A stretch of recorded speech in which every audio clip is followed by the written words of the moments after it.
Derrière l'autostart qui accélère progressivement, ça se fait automatiquement comme à Vincennes.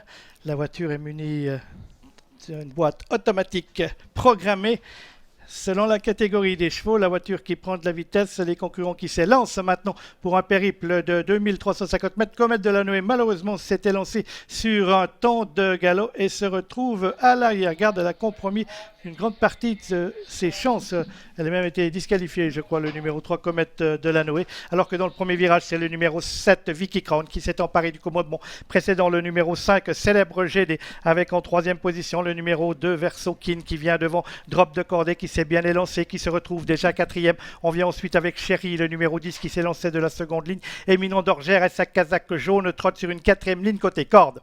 On sort du premier virage de cette épreuve avec toujours au commandement Vicky Crown, le numéro 7 qui précède le 5 Célèbre GD Renaud Pujol, alors qu'on progresse vivement à l'extérieur avec le numéro 6 Drop de Cordée et Nathalie Gonin qui viennent maintenant occuper une place de choix aux avant-postes. On est toujours au flanc de peloton avec Classical Love, le numéro 8 qui n'est pas un bon numéro de départ.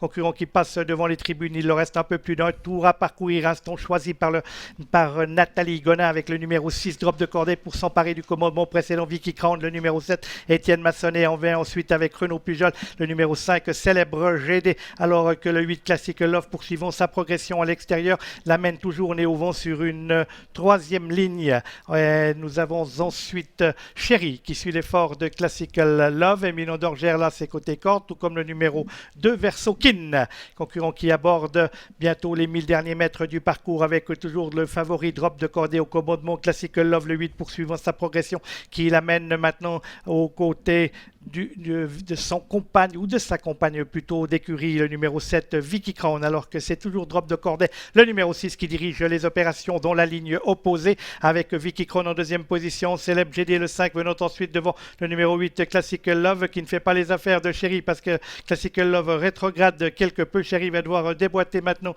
pour déborder Classical Love, voilà qui est fait, et pour aborder le tournant final. Drop de Cordée, le numéro 6 toujours au commandement suivi par Vicky Crown, le numéro 7 peut transformer par rapport à ses dernières tentatives.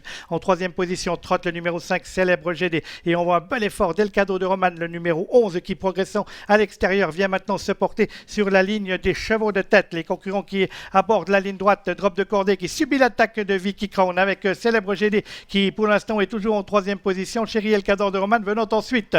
On est dans la ligne droite maintenant avec Vicky Crown, le numéro 7 énergiquement soutenu par Étienne Massonnet qui semble prendre un léger avantage sur Drop de Cordée. Hop là, on devait se montrer vigilant avec Nathalie Gonin. On avait vu que Drop de Cordée appelait la faute et il l'a commise. Il va être disqualifié puisque c'est après le poteau rouge à damier avec maintenant Vicky Crown qui s'envole, le numéro 7. Il aura les surprises à l'arrivée, même si Chéri va sauver l'honneur des favoris en prenant la deuxième place. La victoire pour le Vicky Crown et Étienne Massonnet. La deuxième place pour Chéri devant Célèbre GD et ce sera certainement le numéro 9 Avril Péco qui finit son fort et va s'octroyer la quatrième place devant le 2 Verso Kin. Victoire du numéro